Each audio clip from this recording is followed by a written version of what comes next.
అందరికీ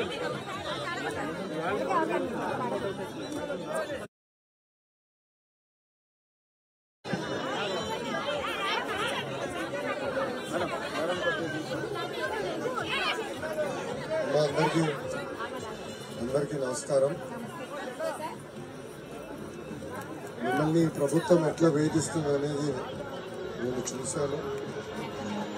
పాదయాత్రలో అంగన్వాడీ టీచర్స్ సంబంధించిన పెద్దలందరూ కూడా వచ్చి నాకు కలుస్తాం జరిగింది. వాళ్ళు నాకు రిప్రజెంటేషన్ కూడా ఇస్తాం జరిగింది. ఇక్కడ మిమ్మల్ని అందరినీ ఒకటే ఆలోచించమంటున్నా, 2014 నుంచి 19 మధ్యన మీకు ఏనాడు ఇబ్బంది లేకుండా ఆనాటి ముఖ్యమంత్రి బాబు గారు మీరు ఎప్పుడు వేతనాలు పెంచాలన్నా మీరు రోడ్ ఎక్కుతున్నారంటేనే జియో ఇష్యూ చేశారు. ఎందుకంటే మనందరం ఒక్కరమే, మనందరం ఆంధ్రులమే. మన సమస్యలు మనం పరిష్కరించుకోవాలి తప్ప ఏ తెల్లోడో ఢిల్లీడో చేయడు కదా. మనం కూర్చుని మన సమస్యలు పరిష్కరించుకోవాలి. మీరు సమాజంలో చాలా కీలకమైన పాత్ర వహిస్తున్నారు. నాకు 8 సంవత్సరాల బాబున్నాడు.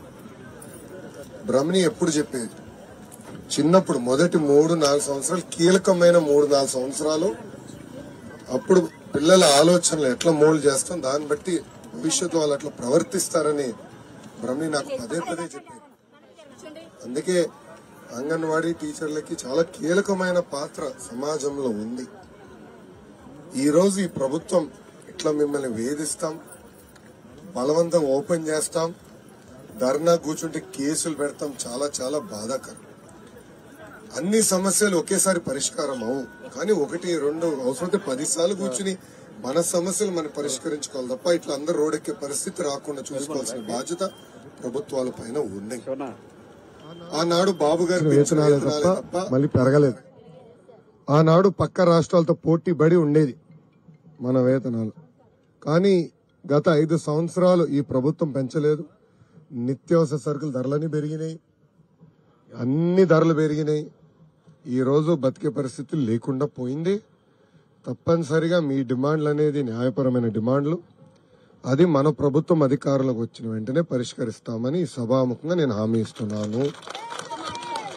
రెండో విషయం తల్లి, మీ పైన కేసులు పెడతాం చాలా చాలా బాధాకరం.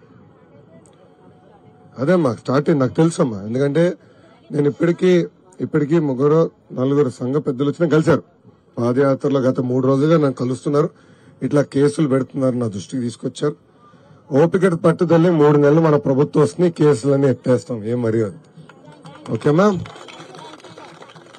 నేను నాడు నేడు ఎప్పుడు మిమ్మల్ని కోరేది ఒకటే ఉంటుంది, పసిబిడ్డలను జాగ్రత్త చూసుకోవాలి, పౌష్టిక ఆహారం ఇవ్వాలి, సమాజం పట్ల ప్రత్యేకంగా మహిళల పట్ల గౌరవించాలనేది అంగన్వాడీ కేంద్రం నుంచి పీజీ వరకు ఉండాలనేది బలంగా నమ్మే వ్యక్తిని. సో దాంట్లో మీరు కీలకమైన పాత్ర వహిస్తున్నారు. మీకు మేము అండగా నిలబడతాం. 3 నెలల ఓపిక బట్టని మన ప్రభుత్వం వస్తుంది. కూర్చుని మాట్లాడుకుని సమస్యలు మనం పరిష్కరించుకుందాం. ఒక ఉదాహరణ, నేను మీ సేవ ఐటీ శాఖ కింద ఉండే తల్లి. ఆనాడు మీ సేవ ఆపరేటర్లు ఈమెయిల్ పెట్టారు తల్లి నాకు, అన్న మాకు ఈ సమస్యని చెయ్యకపోతే మేము సమ్మకి వెళ్తాం. కానీ ఎందుకే మీకు ఏంది, రాండి ఐటీ సెక్రటరీ గారు కూర్చుంటారు, కూర్చుని మన సమస్యలు మనం పరిష్కరిస్తామని 2 రోజులు పరిష్కరించాం. ఇప్పుడు పాపం మీ సేవలు కూడా రోడ్డు మీద పడేశారు. చూడండి ఎంత అన్యాయం. అట్లా ఉండకూడదమ్మా. ఎందుకంటే తరతరాలుగా మీరు పనిచేస్తున్నారు, కీలకమైన పాత్ర మీరు కానీ మీ సేవ ఆపరేటర్లు కానీ అందరు కీలకమైన పాత్ర వహిస్తున్నారు. కానీ ఈ రోజు కావాలని మిమ్మల్ని వేధిస్తున్నారు, ఇది సరికాదు. మీకు అండగా నిలబడుతుంది తెలుగుదేశం పార్టీని సభాముఖంగా నేను హామీ ఇస్తాను. ఓకేనమ్మా? నేను వెళ్ళొస్తాను. అమ్మా ఎవరమ్మా? మీరమ్మా ఆడతారు? మన నియోజకవర్గం నుంచి మన లోకేష్ అన్న మనకి మంచిగానే చాలా సానుకూలంగా స్పందిస్తున్నారు. ఈ మాట ప్రభుత్వం వచ్చిన తర్వాత కూడా నిలబెట్టుకుంటారని మేము ఎంత ఎదురు చూస్తూ ఉంటాము. తర్వాత ఈ రోజు అమ్మ ధరలు ఎంత పెరిగాయో మనందరికీ తెలుసు. పెరుగుతున్న ధరలకు అనుకూలంగా ఈ రోజు మనం జీతాలు పెంచమంటున్నాం. ఒక ఎమ్మెల్యేని గానీ ఒక ఎంపీని గానీ 11,500తో ఒక్క రోజు గడపమనండి, చూద్దాం. మనం మాటికి రోడ్లు ఎక్కుతున్నాం, కానీ రోడ్లు ఎక్కడమే కనిపిస్తుంది. అంగన్వాడీలు ఎప్పుడు ధర్నాలే కానీ పైనుంచి మనకి ఎలాంటి సానుకూలమైన స్పందన కూడా మనకి లేదు. ఈ రోజు మనకి జీతాలు పెంచమని ఎందుకు రోడ్లు ఎక్కితే మన పిల్లల్ని వదులుకొని, భర్తల్ని వదులుకొని, సెంటర్ని వదులుకొని, బాధ్యతలు వదులుకొని రోడ్డు ఎందుకు ఎక్కాం? ఈ రోజు మనకి ఆ వచ్చే జీతానికి మన బిడ్డలకి సరైన విద్య అందించుకోలేకపోతున్నాం, సరైన ఆరోగ్యం అందించుకోలేకపోతున్నాం.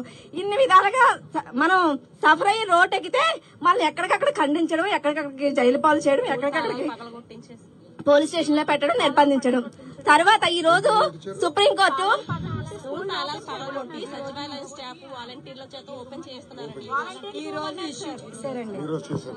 తర్వాత మనకి సుప్రీంకోర్టు మనకి జీవో పాస్ చేసింది గ్రాడ్యుటీ అమలు చేయమని. పాస్ చేసి అప్పుడే మనకి 2-3 years అవుతుంది. కానీ మన పక్కనున్న మన తెలంగాణ ప్రభుత్వం దానికి ఒప్పుకుంది, కర్ణాటక ప్రభుత్వం దాన్ని అమలు చేస్తుంది. కానీ మన ప్రభుత్వం సుప్రీంకోర్టు అమలు చేసిన గ్రాడ్యుయేట్ ని మాకు వర్తించండి అంటే అది మేము చేయలేమంటున్నారు. కొన్ని జీతాలు పెంచమంటే అది వాళ్ళ వల్ల కాదంట. మరి ఏది వాళ్ళ వల్ల కాకపోతే మనం అందరం వాళ్ళని అక్కడ కూర్చోబెట్టి దేనికమ్మా? దేనికి చెప్పండి? మన రోడ్లలోనూ ఎండలో తిరగడానికా చెప్పండి? ఈ రోజు పని భారం, పని ఒత్తిడి చాలా ఎక్కువైపోయింది. ప్రభుత్వ ఉద్యోగస్తులు చేసే పనులన్నీ మా అంగన్వాడీ వర్కర్లతో చేయించుకుంటున్నారు. కానీ జీతాల మాటకు వచ్చేసరికి కూలి పని చేసుకునే వాళ్ళకి వచ్చే జీతం కూడా మనకి ఈ రోజు లెక్క కట్టుకోండి. కూలి పని వెళ్లేవారు కూడా రోజుకి 1000 రూపాయలు, 800 పైనే కానీ 500 అలాగే ఎవ్వరు కూడా కూలి పనికి వెళ్లే వాళ్ళు తెచ్చుకోవట్లేదు. అంటే మన జీతం వాళ్ళ సాటి కూడా ఈ రోజు లేదు. పని భారం, పని ఒత్తిడి కొండంత, మనకి ఇచ్చేది ఎలకంత. దయచేసి తర్వాత ఇప్పుడు సంక్షేమ పథకాలు కొన్ని పెట్టారమ్మా. సంక్షేమ పథకాలు అర్హులైన వాళ్ళకే కదా పెట్టారు. మీరు అంగన్వాడీ టీచర్ కదా, మీది ప్రభుత్వ ఉద్యోగంతో సమానం కదా, జీతం లేదు అక్కడ. అలాగనే మనకి పర్మనెంట్ లేదు, మాటకి ప్రభుత్వ ఉద్యోగం అంతే. కానీ సంక్షేమ పథకం మన ఇంట్లో వికలాంగులు ఉంటున్నారు, వృద్ధులు ఉంటున్నారు, హెల్త్ బాగోలేని వాళ్ళు ఉంటున్నారు, వితంతువులు ఉంటున్నారు. ఈ పెన్షన్లు ఏమి కూడా అంగన్వాడీ టీచర్ ఉన్న ఇంట్లో అంట వర్తించమంట. ఇది ఎక్కడ న్యాయం చెప్పండి అమ్మా? ఇది ఎంతవరకు సంబంధించి చెప్పండి. దయచేసి మేము ఈ రోజు ప్రతి ఒక్కరు కూడా తేలిగ్గా మాట్లాడుకుంటారు మేము రోడ్ ఎక్కితే. కానీ మా వెనకాతల చాలా సమస్యలు ఉంటాయని మేము రోడ్ ఎక్కుతున్నాం. కానీ మాకు అన్ని బాగుండి మాకు సరదా చెప్పండి. ఇలాగ అన్ని వదిలేసుకొని 9 గంటల నుంచి 5 వరకు 3 రోజులు బట్టి ఇలాగ మేము టెంట్లు వేసుకొని చేయడానికి మా ఆడవాళ్ళం మేము వస్తున్నాం అంటే మా కడుపు ఎంత రగిలిపోయి కడుపు ఎంత మండుతుందో కనీసం మీరు అర్థం చేసుకొని మా ఎంత మీరు నిలబడతారని. అలాగే మన నియోజకవర్గంలో 1500 పైగానే అంగన్వాడీ సెంటర్లు ఉన్నాయి. మాకు మేనిఫెస్టో రూపంలో మా సుప్రీంకోర్టు అమలు జీవో పాస్ చేసిన గ్రాడ్యుయేటీ మా జీతాల పెంపు మేనిఫెస్టోలో పెడితే కనుక మా 1500 కుటుంబాల నుంచి 10,000 ఓట్లు లేవన్నా మనకి పడతాయి. ఈ ఓట్లన్నీ మన ప్రభుత్వానికి వేస్తామనేసి మా యూనియన్ తరఫు నుంచి మేము మాట ఇస్తున్నాం, సపోర్ట్ చేస్తున్నాం. అమ్మా ఒక్క నిమిషం దయచేసి, ఇక్కడ అందరూ కొంచెం ఓపిక వినాలి. మేనిఫెస్టోలో సూపర్ 6 బాబు షూరిటీ, భవిష్యత్ గ్యారంటీ మీకు తెలుసు. ఊరూరు మనోళ్ళు తిరుగుతున్నారు, తెలుగుదేశం పార్టీ, జనసేన పార్టీలు కలిసి తిరుగుతున్నారు, బాండ్లు ఇస్తున్నారు గడప గడపకి వచ్చి వివరాలు సేకరించి. అంటే ఇంతమంది రైతులున్నారా, నిరుద్యోగులున్నారా, అది తెలుగుదేశం పార్టీ మేనిఫెస్టో అమ్మా. ఇది అష్యూరెన్స్. నేను చెప్తున్నా, అందరు రికార్డ్ చేసుకుంటున్నారు కదా, ఎక్కడ పోతా నేను పరదాలు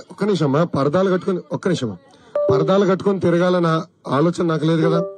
ఆనాడు అంగన్వాడీ జీతాలు పెంచుతాను మేము మేనిఫెస్టోలో పెట్టలా, కానీ పెంచినాం కదా, అవునా కాదా తల్లి? అవసరమైన సరుకులు సకాలంగా అందించే వాళ్ళం. నేను పంచాయతీరాజ్ గ్రామీణాభివృద్ధి శాఖ మంత్రి ఉన్నప్పుడు అంగన్వాడీ భవనాలు కట్టాలని యుద్ధ ప్రాతిపదికంగా ఆనాడు పాపం పంచాయతీరాజ్ సిబ్బంది ద్వారా కట్టించాం కదా. అవన్నీ మేము మేనిఫెస్టోలో పెట్టామా? లేదు. మీరు చాలా కీలకమైన పాత్ర సమాజంలో వహిస్తున్నారు, దాంట్లో ఎలాంటి సందేహం లేదు. మీకు మేము అండగా నిలబడతామని నేను హామీ ఇస్తున్నాను. మీరు మళ్ళీ రోడ్ ఎక్కకుండా చేసే బాధ్యత మేము తీసుకుంటాం తల్లి. ఓకేనమ్మా?